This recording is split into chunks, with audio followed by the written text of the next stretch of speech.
नहीं है, आरएसएस वालों का एक टारगेट है, बजरंग दल वालों का एक टारगेट है, शिवसेना वालों का एक टारगेट है। अगर अभी वो फोन करे तो आपके इसी बस्ती के अंदर, आपके इसी तमलूक के अंदर, आपके इसी कोलाघाट के अंदर, आपके इसी मिदनापुर डिस्ट्रिक्ट के अंदर 5,000 आरएसएस के नौजवानों को 10 मिनट के अंदर जमा कर सकते।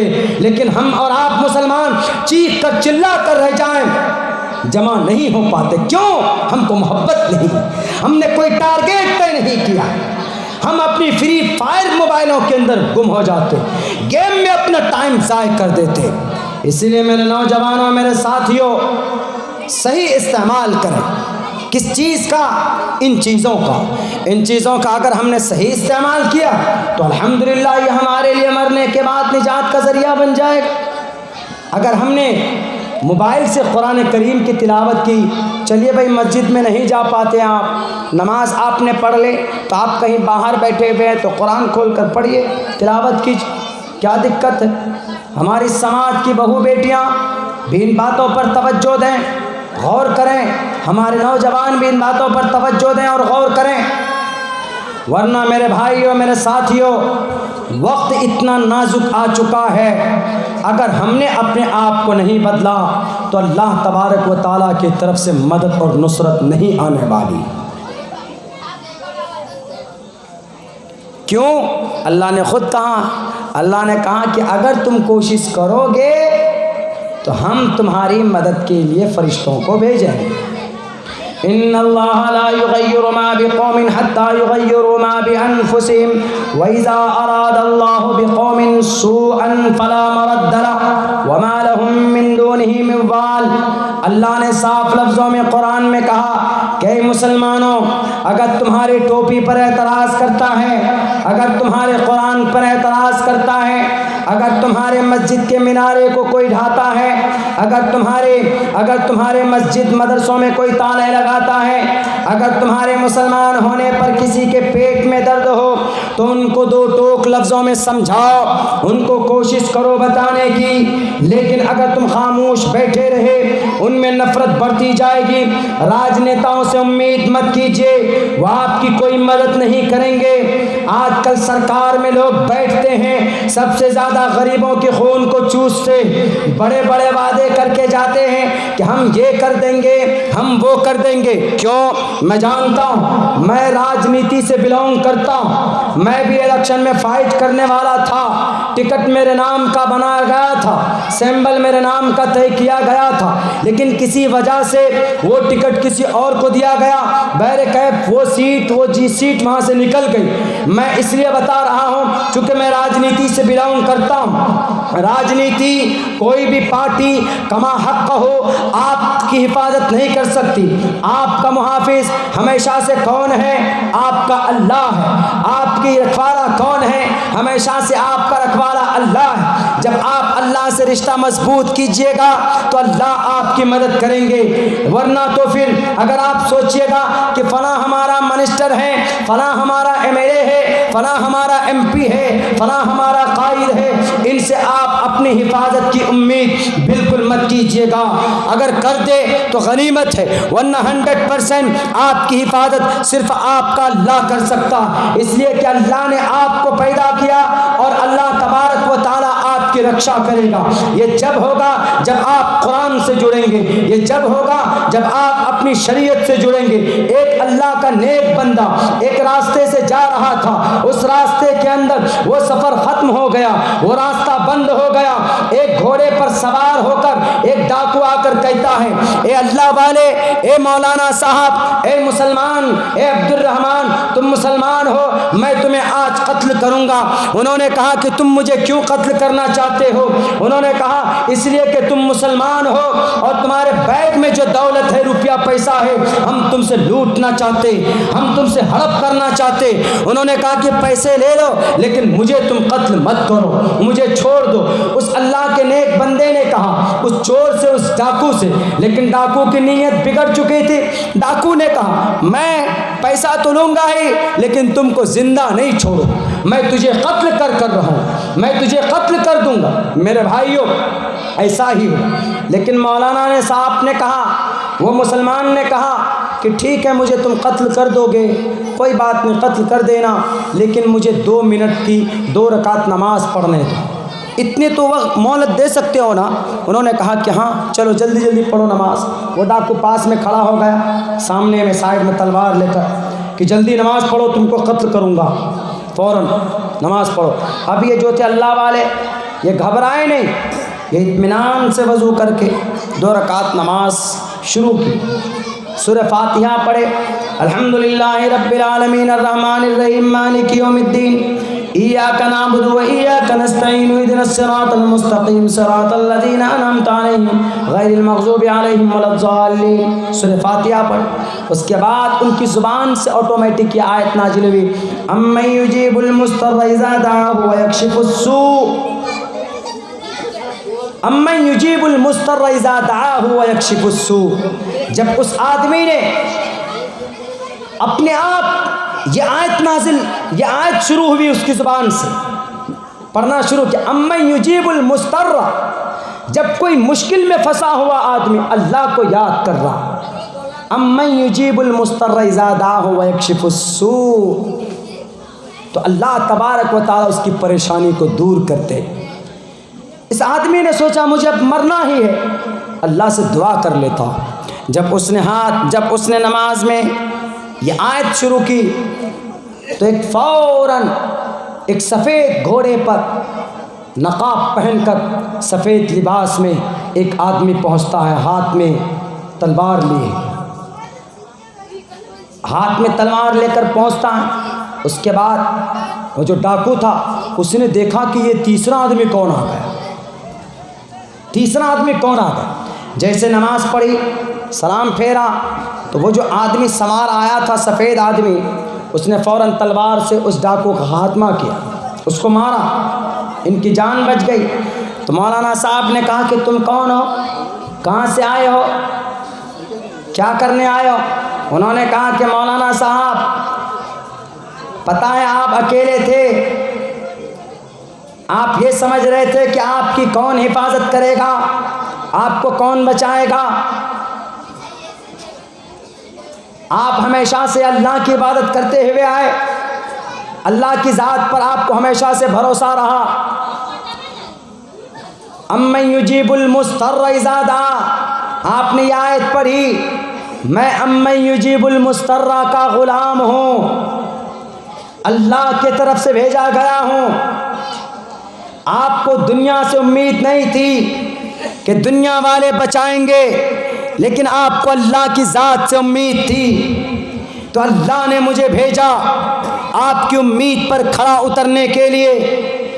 अल्लाह के तरफ से मैं अम्मन युजीबुल मुस्तर्रा का ग़ुलाम हूँ। मेरे भाइयों, वो आदमी फ़ौरन सजदे में गिरता है, अल्लाह का शुक्रिया अदा करता है। देखिए, जब आदमी दुनिया से मायूस हो जाता, जब देखता है कि दुनिया में उसकी हिफाजत कोई नहीं करेगा, तो वो आदमी अल्लाह के दरबार में हाथ उठाता है। आदमी को अल्लाह से मायूस नहीं होना चाहिए, हमेशा से अल्लाह की तरफ हाथ उठाओ। अल्लाह के नबी जब परेशान होते थे, जब कोई दिक्कत परेशानी आती थी, तो फ़ौरन 2 रकात नमाज पढ़कर अल्लाह तबारक व तआला के सामने रोते और गिड़गिड़ाते थे कि अल्लाह मदद फरमा, हमारी कौम के हमारी इस परेशानी से हमें निकाल। तो उस आदमी को फ़ौरन अल्लाह तबारक व तआला ने बचाया और कहा कि आप जिस अल्लाह के ऊपर भरोसा करते हैं, जिस अल्लाह के लिए आप नमाज पढ़ते हैं, मुझे उसी अल्लाह ने आपकी रक्षा के लिए भेजा। आज हम मुसलमान नमाज नहीं पढ़ते, आज हम मुसलमान झूठ बोलते, आज हम मुसलमान कितने गुनाह का काम करते हैं, और हम क्या उम्मीद रखते हैं कि अल्लाह तबारक व तआला हमारी मदद करेंगे। कैसे मदद करेंगे?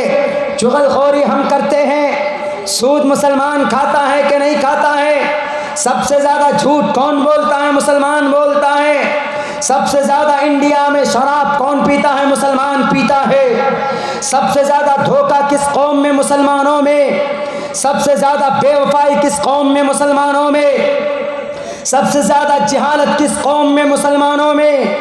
मेरे भाइयों, मेरे मुसलमानों, अंग्रेज़ की एक औरत ने, एक प्रोफेसर ने एक मुसलमान मर्द से पूछा तो तुम किसको मानते हो? उन्होंने कहा कि मैं मोहम्मदुर रसूलुल्लाह को मानता हूँ। उन्होंने कहा कि तुम मानते हो या सिर्फ जानते हो?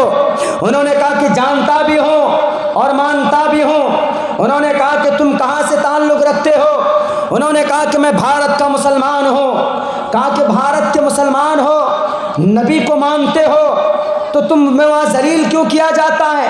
नबी के मानने वाले, नबी की सुन्नत पर अमल करने वाले, वो कभी भी रुस्वा नहीं होते, तो भारत के अंदर मुसलमानों को क्यों जलील किया जाता है? बताइए ज़रा। तो वो जो मुसलमान था इजहार नाम का, उनकी ज़ुबान बंद हो गई। उन्होंने कहा कि I don't know what is happening around us, हमारे बीच क्या हो रहा है हम नहीं जानते, लेकिन इतना ज़रूर है कि हमें भारत के अंदर कुचला जा रहा है, गाजर मूली की तरह काटा जा रहा। उन्होंने कहा कि तुम मुसलमान तो हो, लेकिन तुम लोग सिर्फ ज़ुबानी मुसलमान, तुम लोग प्रैक्टिकली मुसलमान नहीं हो। कहा कैसे? कहा कि हम अंग्रेज़ हैं, हम यहूदी हैं, लेकिन हम ताकतवर, हम इज्जत की ज़िंदगी गुजार रहे हैं। उन्होंने कहा कैसे? तुम तो अंग्रेज़ हो, तुम तो यहूदी नसारा हो, और अल्लाह ने कहा कि दुनिया में यहूद व नसारा जलील होंगे, रुस्वा होंगे, लेकिन तुम बोल रहे हो कि हम इज्जत की ज़िंदगी गुजार रहे हैं। तो उस अंग्रेज़ औरत ने कहा तुम ही बताओ ना कि अमेरिका में लोग खुशहाल हैं कि नहीं, चाइना में लोग खुशहाल हैं कि नहीं, जापान में लोग खुशहाल हैं कि नहीं, यूरोप में लोग अच्छी हालत में है कि नहीं?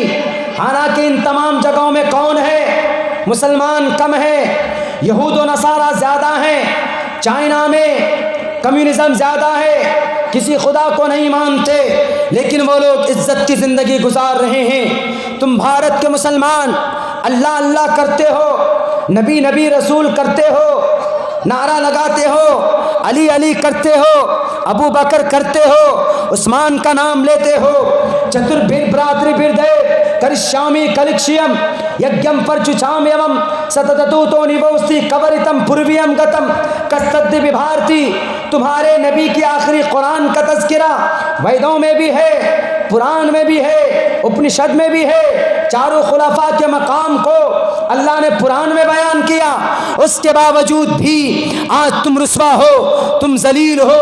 उस औरत ने यह सवाल किया उस मुसलमान से, उन्होंने कहा कि बताओ क्या रीज़न है, भारत के मुसलमान बताओ क्या वजह है कि तुम्हारे पास सब कुछ है, सबसे ज़्यादा मस्जिद तुम्हारे भारत में, सबसे ज़्यादा मदरसे तुम्हारे भारत में, सबसे ज़्यादा कुरान हाफ़िज़ कुरान तुम्हारे भारत में, फिर क्या वजह है कि तुम जलील हो?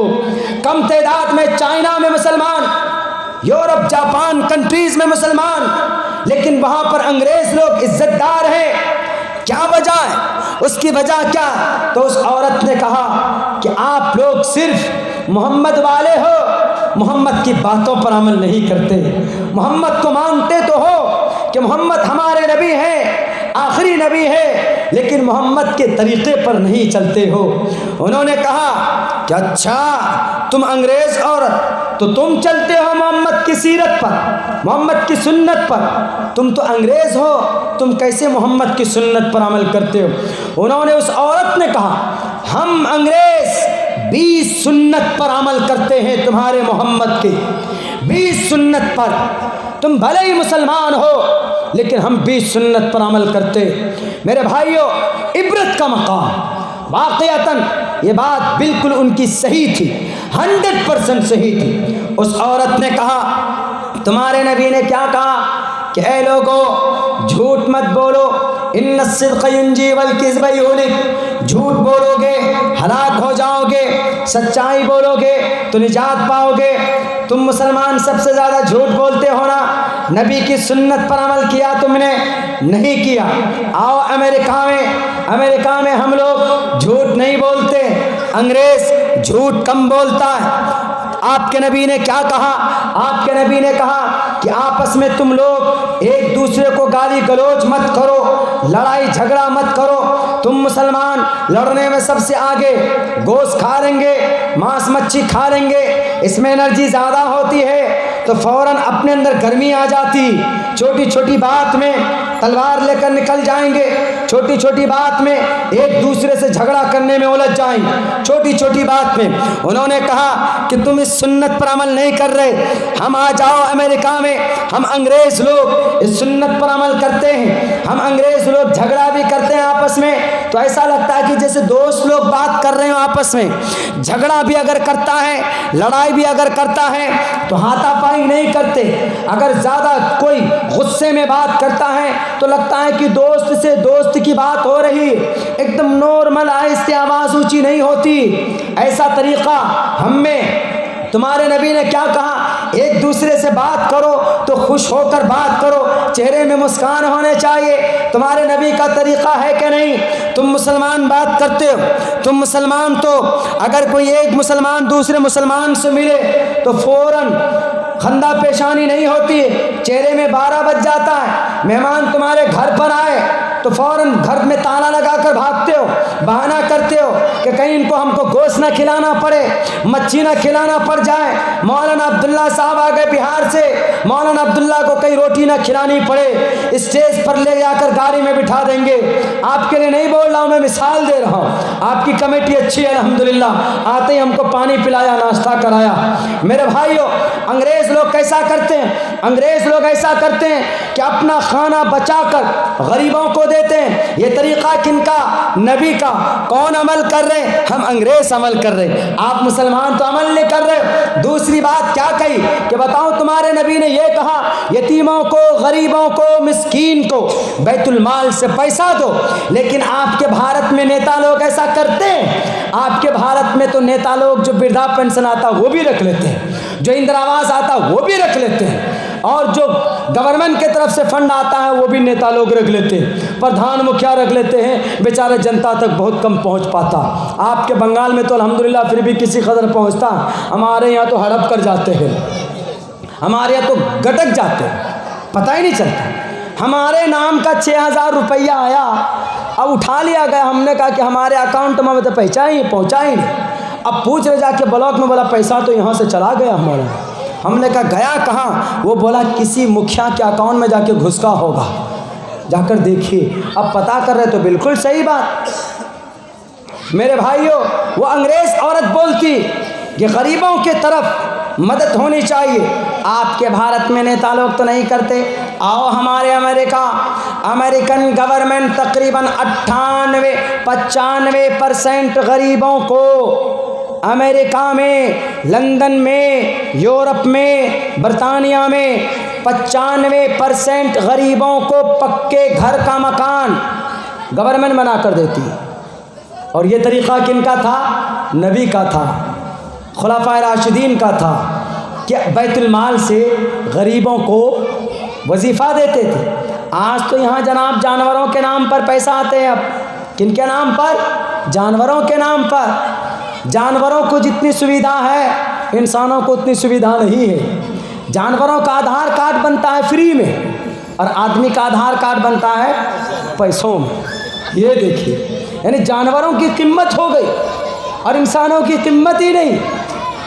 इंदिरा आवास मिलता है कितने? 1.5 लाख आदमी के लिए, और भैंस का घर बनाने के लिए 2 लाख। वाह भाई वाह, ताज्जुब है। ये क्या समझ से बाहर की बात है। हम तो एक नेताजी से पूछे कि नेताजी ज़रा एक बात बताइए, ये जो आधार कार्ड भैंस का बनाया है इससे क्या फ़ायदा होगा?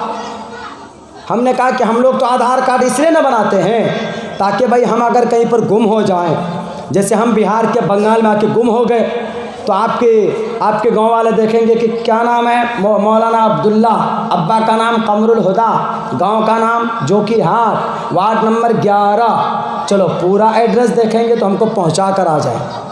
लेकिन अगर भैंस गुम हो जाए, हमारी भैंस अगर हावड़ा चली जाए, तो अब वो देखेंगे कि आधार कार्ड है इस भैंस का, उसके आधार कार्ड में तो देखेंगे कि मोहतरमा भैंस लिखा होगा। नाम क्या होगा भैंस का? आधार कार्ड में क्या नाम होगा भैंस का? भाई भैंस ही होगा ना, या किसी के नाम पार्वती होगी, या किसी के नाम काली होगी, या किसी के नाम काली चरण होगी। भैंस, मोहतरमा भैंस साहिबा। चलिए, अब उसका बाप का नाम क्या होगा? पता ही नहीं। अब बाप कौन होगा उसका? कुछ पता नहीं। उसके बाद चलिए जी, वार्ड नंबर क्या, कुछ पता नहीं। चलिए ठीक है, आप आधार कार्ड बनाते हैं तो आपका आधार कार्ड अकाउंट से लिंक हो जाता है। क्यों? ताकि आप बैंक में जाएंगे तो पैसा वैसा निकालेंगे तो फिंगर डालेंगे तो पैसा निकल जाएगा। लेकिन भैंस का जब आधार कार्ड बन जाए तो भैंस को पता चल जाएगा कि भाई मेरे घर बनाने के लिए 2 लाख रुपए हमारे दे रहे उत्तर प्रदेश के सीएम साहब। चलो बैंक में, SBI के बैंक में चली गई भैंस आधार कार्ड लेकर, टुड़ुक टुड़ुक करते करते। अब जाकर करे मैनेजर साहब मेरे नाम का 1,87,000 रुपये आया। मैनेजर कहेगा कि किस लिए? उन्होंने कहा कि घर बनाने के लिए, गौशाला बनाने के लिए।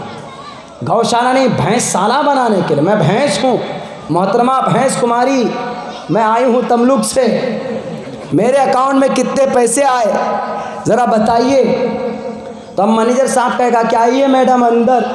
मोहतरमा भैंस अंदर जाएंगी, अब कहेंगे कि अपना फिंगर प्रिंट दीजिए, तो भैंस साहिबा का तो फिंगर है ही, वो क्या डालेंगी?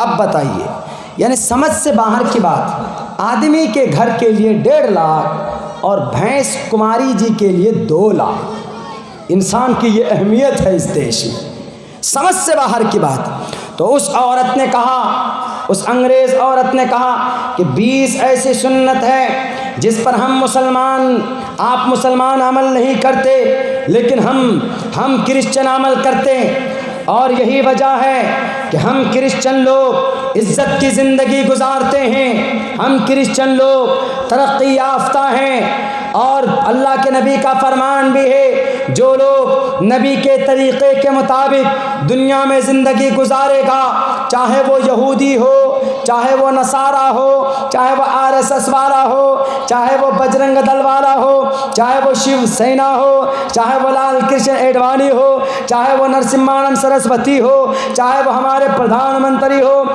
चाहे वो हमारे होम मिनिस्टर हो, चाहे वो हमारे ममता दीदी हो, चाहे वो हमारा कांग्रेस हो, चाहे BJP हो, चाहे वो कोई भी हो, कोई भी पार्टी हो, कोई भी इंसान हो, कोई भी धर्म के लोग हो, जो भी आदमी नबी के तरीक़े के मुताबिक ज़िंदगी गुजारेगा वो दुनिया में ज़रूर कामयाब होगा। दुनिया में जन्नत तो बात की बात है, जन्नत तो जाने के लिए ईमान शर्त है, लेकिन दुनिया में अगर कोई नबी के तरीक़े को अपनाएगा, ये हर जगह मैं कहा करता हूँ मेरे मुस्लिम भाइयों, जो भी नबी के तरीक़े को अपनाएगा, चाहे वो मुशरिकी क्यों ना हो, चाहे वो हिंदू ही क्यों ना हो, अगर वो नबी के तरीक़े के मुताबिक, ये तरीक़ा जो मैंने आपको बताया, ये चीज़ गैरों में पाई जाती, हम मुसलमानों में ये चीज़ मफकूद हो गई मेरे भाइयों।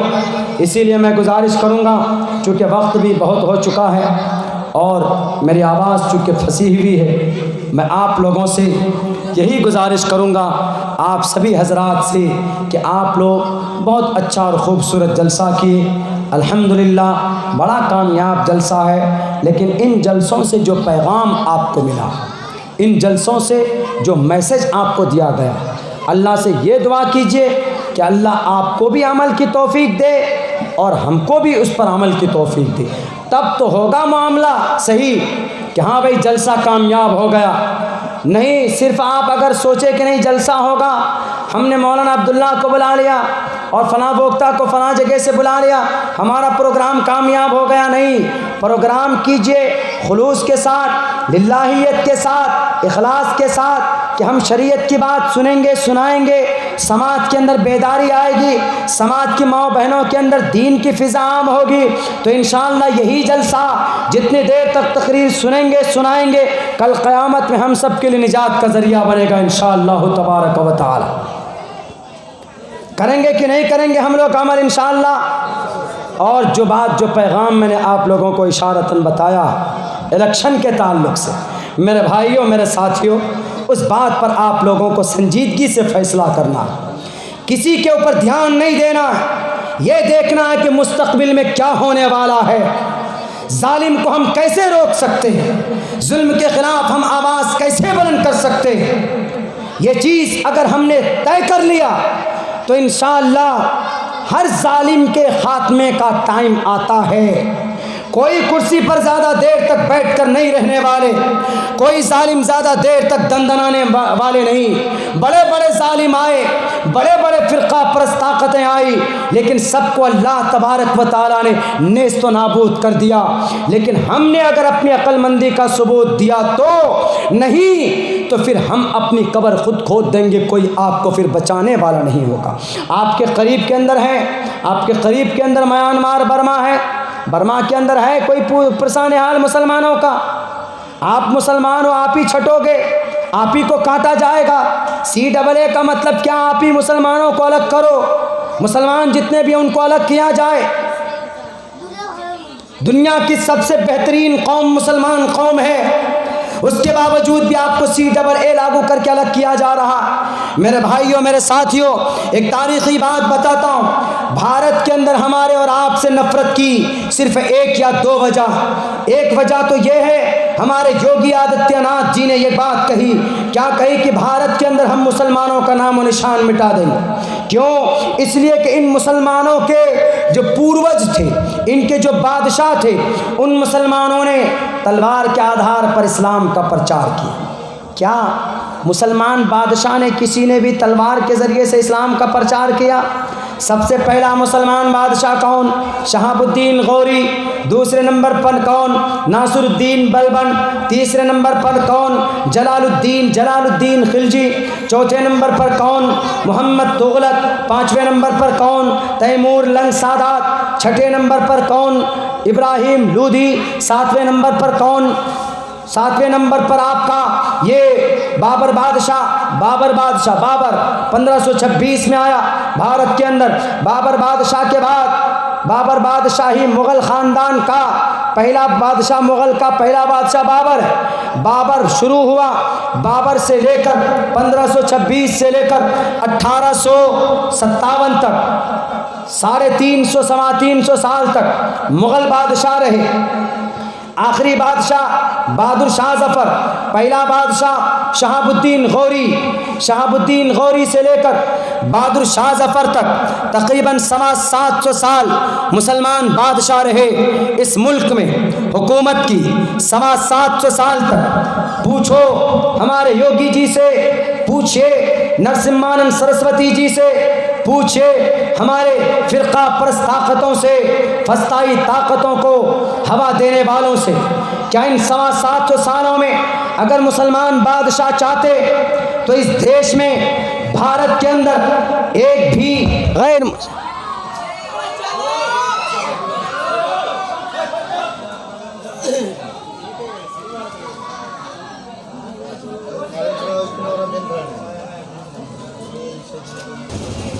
आज़म करें, इरादा करें कि इंशाअल्लाह हम लोग उस पर अमल करेंगे। और ये जो जलसा आपके नौजवान कमेटी ने मुनाकिद किया, इसमें कुछ खर्च होते हैं, ये दीनी जलसा है। इसमें अगर हम अपना कुछ ताउन पेश करते हैं, अपना कुछ चंदा जमा करते हैं, तो अल्लाह तबारक व तआला के नज़दीक इसका बहुत बड़ा अजर होता है, अल्लाह के पास वो जमा होता है। हमारे पास जो कुछ भी है वो ख़त्म हो जाने वाला है। मा इंदकुम यनफदु व मा इंदल्लाहि बा। हमारे पास जो कुछ भी है वो ख़त्म हो जाएगा, लेकिन अल्लाह के पास जो हम जमा कर देंगे तो वो बाकी रहेगा। आइए आपके इस जलसा के लिए मैं आप लोगों से गुजारिश करता हूँ, आप लोगों से जितना हो सके 5-10 रुपये से, 150-500 रुपये से, 1000-2000 रुपये से आप इस जलसे की ताउन कीजिए। इंशाअल्लाह आपको हश्र के मैदान में निजात का ज़रिया होगा आपके लिए, आपका ये चंदा, आपका ये कलेक्शन। इसीलिए कि आज दुनिया में हम लोग पैसा खाने पीने में ख़र्चा कर देते, उन पर कोई अज्र नहीं।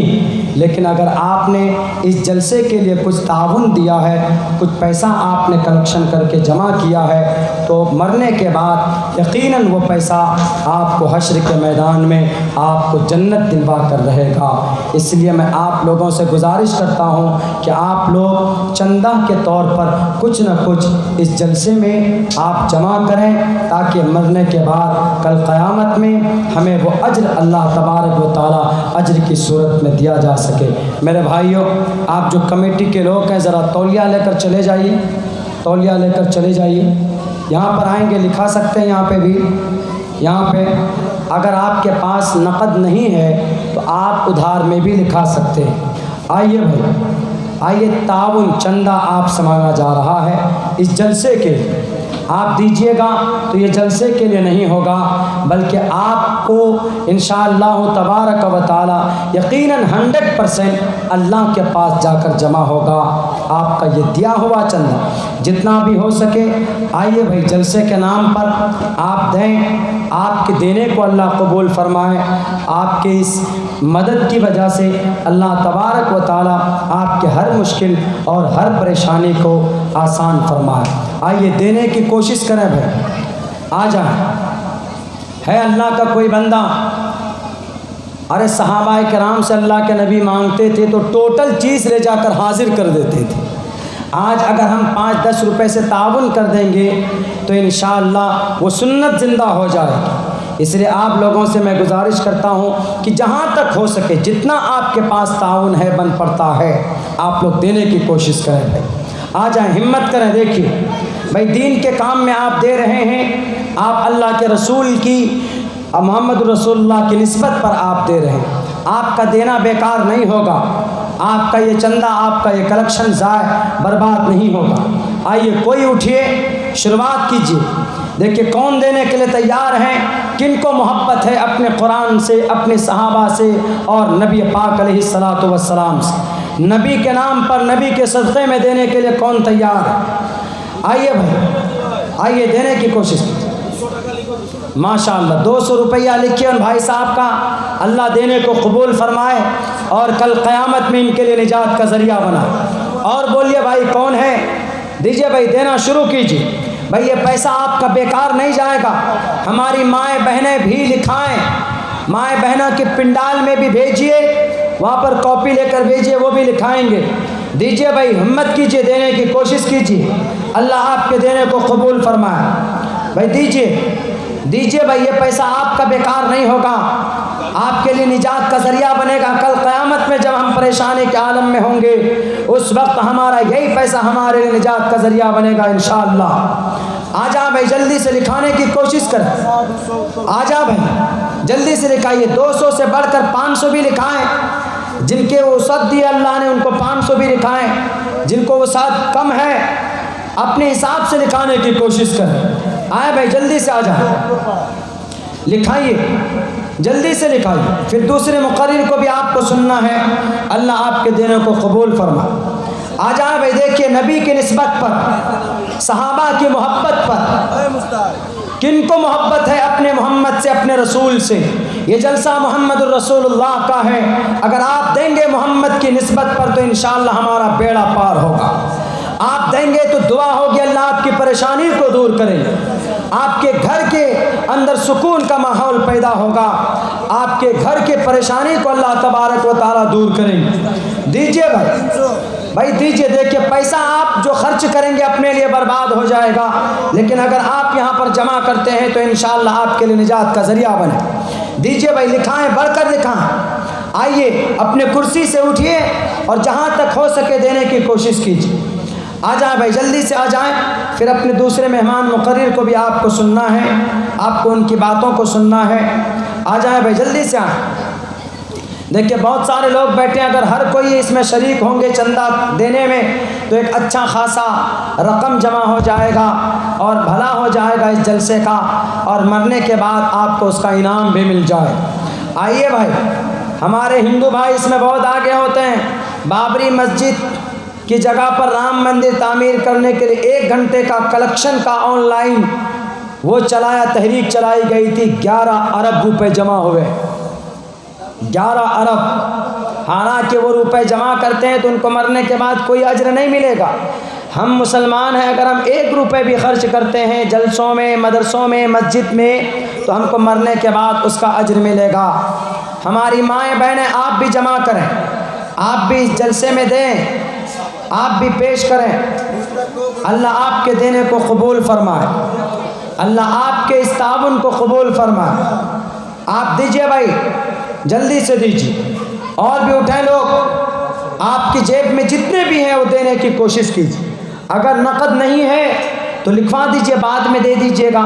500 रुपये की कोई कीमत नहीं होती। अगर आपने इनको अल्लाह के रास्ते में दे दिया, मोहम्मद के नाम पर दे दिया, तो फिर बहुत बड़ी कीमत इसकी हो जाती।